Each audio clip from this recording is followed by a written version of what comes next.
for those that aren't familiar with you, would you mind giving a little background on your path into the SAS and up to this point?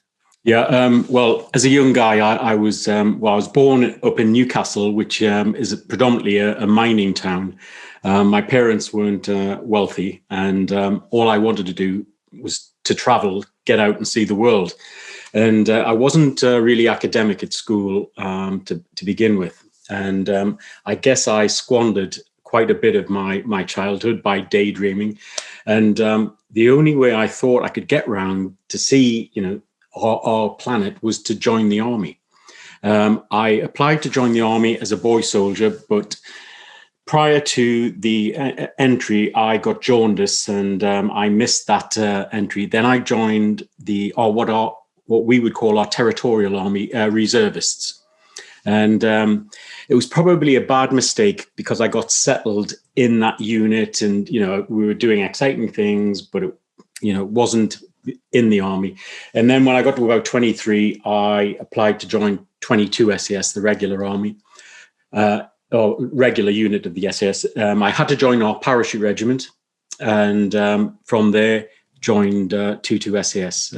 Past selection, I think it was 84, 85, which is a 6-month process, and then joined B Squadron. And from there, we would have a 6-month rotation where we go from the anti-terrorist team to standby squadron to training squadron. And then we had team tasks where we would go around the world training foreign troops and various other things, and then personal skills. So I did several rotations of that. I was then selected and sent off to the German Alpine Guide School, where I basically became an Alpine guide over a period of 2 years.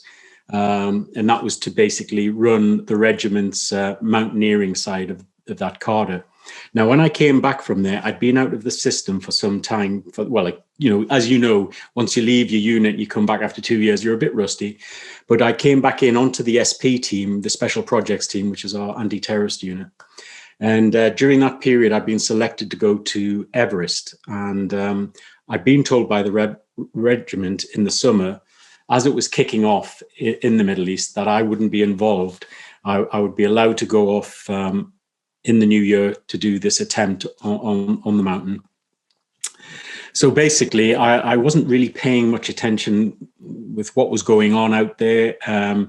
B Squadron had been told that they would remain on the anti-terrorist team and wouldn't get involved with that conflict.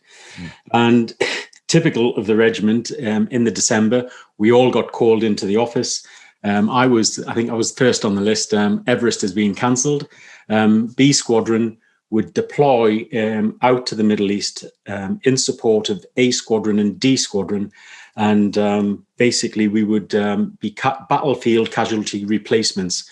So the idea was A and D Squadron would split up, and they would be in half squadron formations in Western Iraq and dominate the area. If any of the guys got injured, they would just take them from us, and we would take their place. Now, behind the scenes, General Schwarzkopf, who I had the utmost respect for, I think he was a great commander. He was arguing with our commander, who was General de Villiers. De Villiers wanted to get the regiment across the border. Schwarzkopf basically said, we'll send the B-52s over, suppress the Iraqis, and then flatten them, and then roll the armor in. Well, we kept getting start times of when we were going to cross into the border, and it basically came that there'd been a deal brokered that they would send 3 patrols deep into Iraq in the Anbar region, and they would establish observation posts. And we were to locate Scud missiles.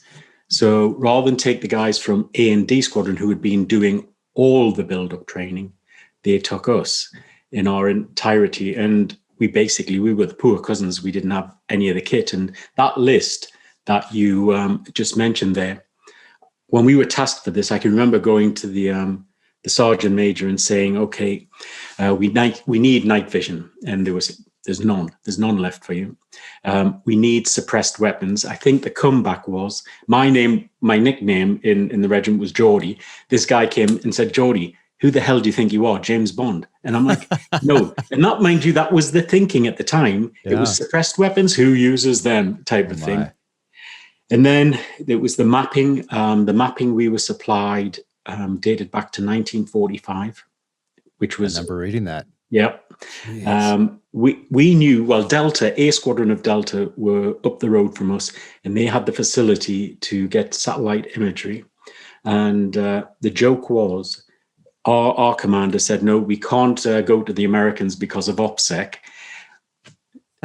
I think they didn't have a clue how tight the Americans' OPSEC actually was. We had local guys coming into our ops room, sweeping up like local Arabs, you know. Wow. So it was annoying. Again, I asked about, what the borders were like and various other things, and everything else was just coming back negative. So we went in basically half-cocked. I mean, that's a condensed thing to get me into that book there. Amazing. And were you, though, everybody had some sort of cold weather warfare type training in the regiment, and did you got more specialized training, or did everybody... what was everybody's level of cold weather warfare training? Well, actually, there was Bob Consiglio. He was the youngest member of the patrol. He'd been an ex-bootneck Marine, and they'd worked in the snow. Then the rest of the guys, they were an air troop and mobility troop, and their backgrounds. Two of the guys had come from the parachute regiment. One had been an infantryman and another had been an engineer. Then we had a New Zealand guy and an Australian in the patrol. So in terms of, working in the cold, it was me that had the experience on that. That's amazing. It's amazing also going back and just skimming through this, because I hadn't read it in so many years, but obviously you can tell it's well worn, because there weren't that many firsthand accounts between really Vietnam and when you wrote this book.